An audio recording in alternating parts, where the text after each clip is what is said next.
Yes, people, what is happening is here. It's finally here. That's why you need to imagine like a sound effect coming down from the heavens. Yes, I'm talking about the Premier League. Football is back. Life is good again. Yes. Right. With us being on the brink of tonight's game, Liverpool against Bournemouth, which I am absolutely buzzing for. I'm going to do my Premier League predictions. And I'm going to keep it pretty simple this year. We're going to go for champions, top four, obviously champions plus the other three. Relegation, nice and simple. Not bothering with those Europa and Conference League places because ultimately no one really wants to be in those competitions, do they really? So let's go. Let's get into it.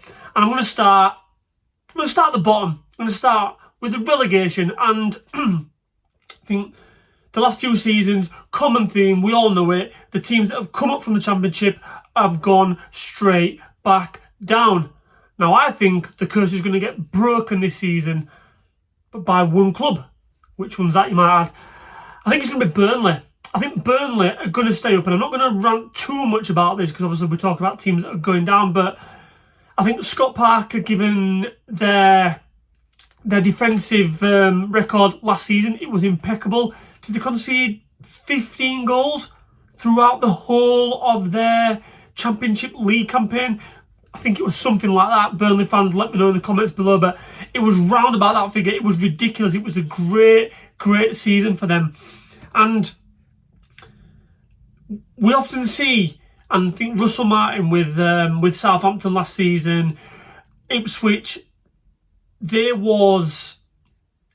came up thinking they could play the same way. You know, we're going to come up, we're going to play pragmatic football, we're going to get the ball down, we're going to play out from the back, and we're going to pass it around, and that's the way we're going to stay in the Premier League. Sorry, but no. If you ain't got the strength in your squad, the experience in your squad, and the quality in your squad to do that, it's not happening. And too many teams, and Leeds are one of these teams. Oh God, I can't remember. The manager's gone now. The Argentinian guy. You all know who I'm talking about. But they came up, you know, playing high press, intensive football, trying to keep the ball, play out from the back, and it just doesn't work for these teams that don't have the quality. And I think Scott Parker is going to continue to be hard to beat. I think he's going to base his team around a solid back line, keeper, defender. He's going to make it hard to beat. Part of the bus, if you like, Jose Mourinho-esque. I reckon Scotty Parker is that's what he's going to do, and I think they're going to be all right. I think they will stay out of trouble, albeit I think they'll scrape it. But the teams for me that will go down, I think Leeds will go straight back down because I think Daniel Farke hasn't got the squad depth in terms of Premier League experience. I don't think they've signed. I don't even know if they've signed any players that have previously played in the Premier League. I know they're looking at Dominic Calvert-Lewin to get over the line, but he's not going to keep you in the Premier League. He can't even keep his fucking boots on and get on the pitch. Never mind keep a team like Leeds in the Premier League. So I'm not too sure about that signing, but yeah, albeit I think Leeds just haven't got the Premier League experience, and I think they'll go straight back down, and very similar to Sunderland. I think Sunderland is another one for me. Will go back down. I know they signed Granit Xhaka, but they've lost one of their best players in Jude Bellingham. And again, very simple. I just don't think they've got players that are experienced. And look, the players that will come up with these clubs will gain loads from being in the Premier League. I just don't think they'll have enough to succeed and keep them in the Premier League.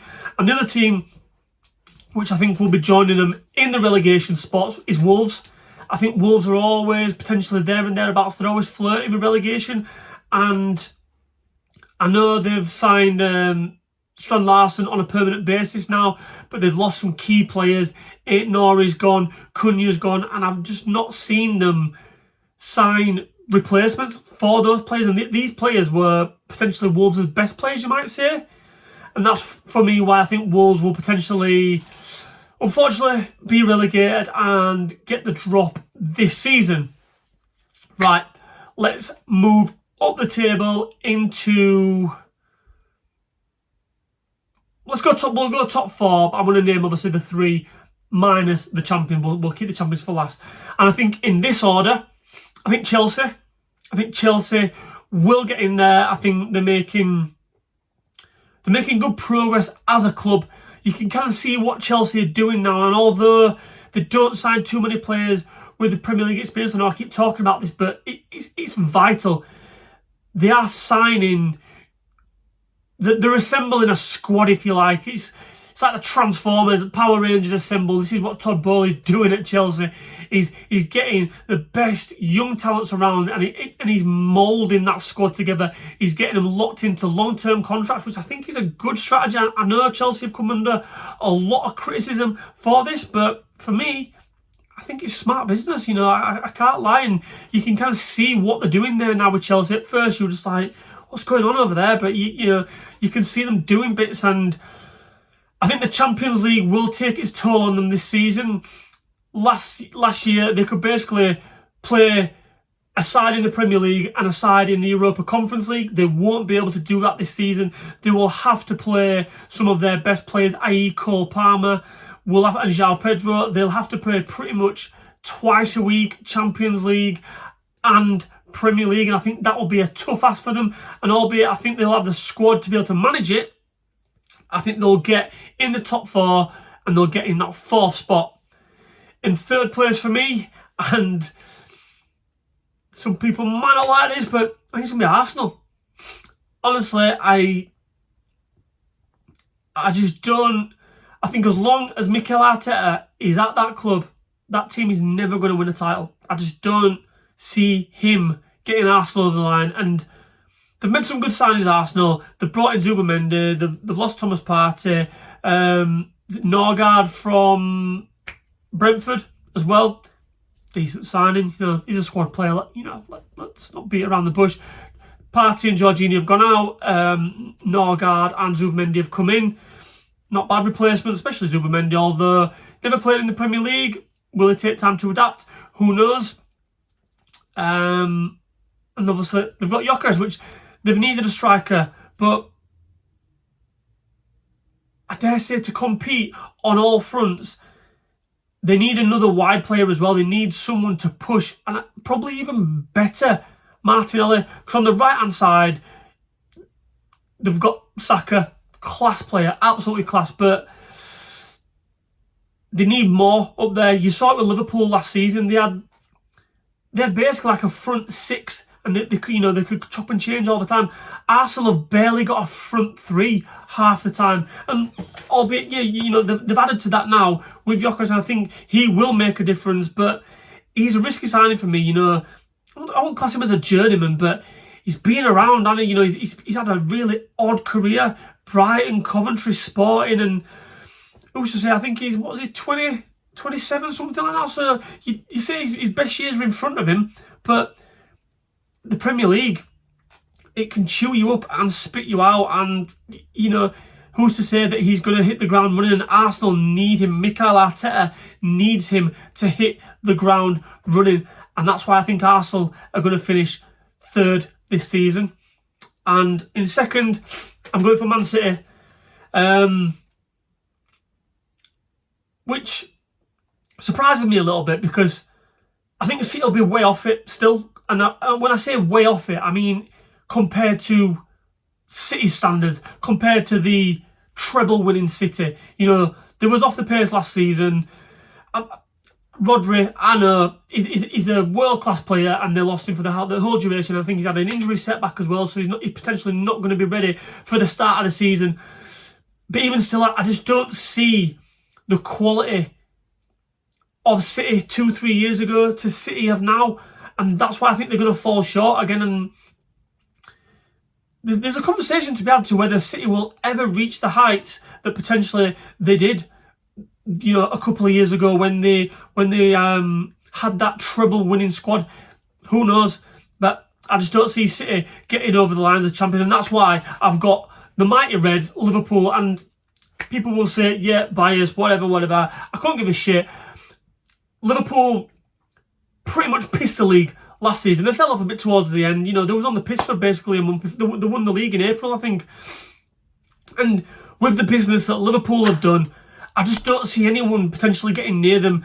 I think Florian Wirtz he's probably going to be one of my ones to watch this season. I think he's going to be unbelievable. I've watched Liverpool closely in pre-season, obviously being a fan, and although he's not pulled up any trees, you can see the qualities there, and I just don't think he's going to need any time to adapt, and I honestly cannot wait to see this guy live tonight at Anfield, because I think in most games he's just going to be a class above a lot of players and a lot of teams, and he's going to be a game changer for Liverpool. Ekitike is another one who's kind of gone under the radar, really. You know, Liverpool have splashed circa to 70 million quid on this guy, and no one even talks about him. Everyone's talking about, oh, potentially when we're going to get Isak. Are we going to get Isak? If not, this guy's obviously come in and he looks decent, to be fair. I've not seen much of him apart from some YouTube clips which I watched after we'd signed him. But before that, I've not seen anything of him, really. He looks decent. And I dare say Liverpool, their form against Palace in the Community Shield last week and fell off when he left the field. He looks a really exciting player. He looks confident. You know, he can go either way. He's got a trick in him. He's not scared to obviously take a shot. Hence his goal the other day, opening 5 minutes into the game, takes a lovely little touch and then a shot from the edge of the box, finds the bottom corner. And I'm just excited to see Liverpool, you know, Kirkers and Frimpong as well, 2 new fullbacks. They do need more, Liverpool. We need a centre-half because we cannot rely on Joe Gomez as much as I love the guy. Can't rely on him. And I know Arne Slot's come out and said that we've got Ryan Gravenberch and Wataru Endo to potentially fill in a 4th choice centre-half if needed. But those guys are defensive midfield. They're midfielders. They're not centre-halves. This is why Liverpool need to do more business. And look, we all know injuries can throw a club season completely off the rails. We know that. But that's my predictions for the Premier League 2025-2026 season. Let me know in the comments, guys, what your predictions are, and give us a thumbs up if you like the video, and don't forget to hit that subscribe button. I'll catch you in a bit.